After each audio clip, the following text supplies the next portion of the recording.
as we reassemble our political panel. Bloomberg politics contributor Jeanne Zaino is with us, our Democratic analyst and democracy visiting fellow at Harvard Kennedy School's Ash Center, alongside Republican strategist Lester Munson from the International Practice at BGR Group. All right, let's hear from both of you. Now that the president has spoken, Jeanne, did he make the case for this military action? I think he opened a lot more questions than he answered.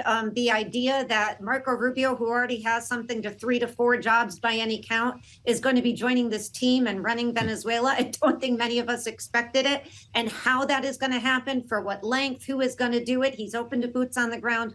All of this is just an astonishing development. So I think a lot more questions here as in regards to what the president said than answers. Lester, I have a slightly less sophisticated question for you. In a press conference that had a lot of staggering, memorable moments, one that stood out to me was actually Marco Rubio, because while even President Trump, of course, he strayed from his prepared remarks, the Admiral, Hegseth were all reading from prepared remarks. We saw Rubio do something we don't usually see from him, where he got up and very casually said, I don't have much else to add. But he said, Maduro wanted to play the big guy, and he spoke off the cuff. He spoke in a very regular manner, and he spoke a little bit more like we usually hear Donald Trump do. And I'm wondering, given all the talk about, a Vance, Rubio, Vance ticket, if he's jostling a little bit to be heir apparent, and if that's what was going on here.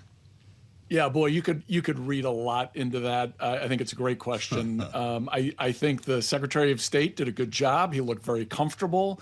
He was being very politically smart. He wasn't really taking ownership of this issue. He was letting the President Trump, go out there and make the case to kind of the MAGA base. Hey, this matters to you.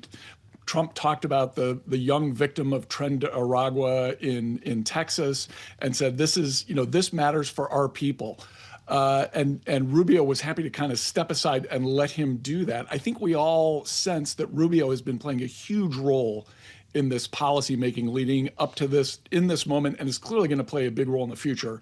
So very interesting positioning by him, but I think he did a very good job. Well, just to extend that a little bit, Jeanne, this did seem to be a family operation here. If you could see the cutaway shot in the room, the whole team was with the president, either behind the podium or off to the side. Hegseth, Kane, Rubio, but also Stephen Miller was there. Ratcliffe, CIA. Did you notice Kash Patel of the FBI was off to the side next to Steve Witkoff? Were they all, should we assume, were they all involved in this process, and will they all somehow together run Venezuela? That's what we were told. I mean, it was quite a stunning display. I thought it was smart that J.D. Vance, at least as far as I could see from my perch, was not there, because politically, if this thing goes afoul, it would hurt him in running for 28. So that was interesting. But I do think there is absolutely no distance between Donald Trump and the people in his cabinet, and that's by design.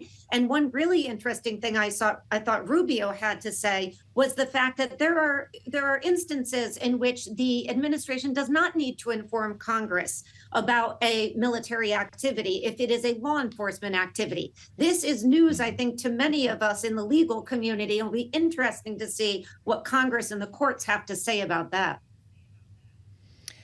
And Lester, we talked earlier about how this is allegedly nominally the non-interventionist wing of the Republican Party, and we were wondering how this was going to get sold to Trump supporters.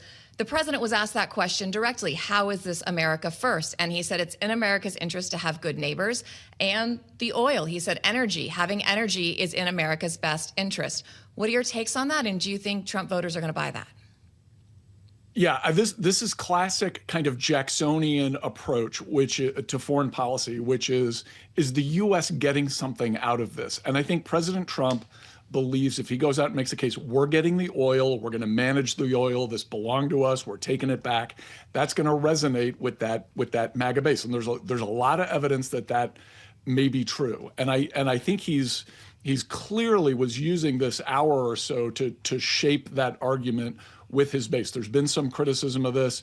You think of someone like Tucker Carlson, who's been openly critical of some of the decisions the administration has made. This is a real attempt by the president to go straight at that argument. I think it's going to be relatively effective. At the end of the day, the person the MAGA base trusts the most is Donald Trump. He knows that. And as long as he never turns his back on them, they're going to be with him. Fascinating conversation with the help of Lester Munson and Jeanne Zaino.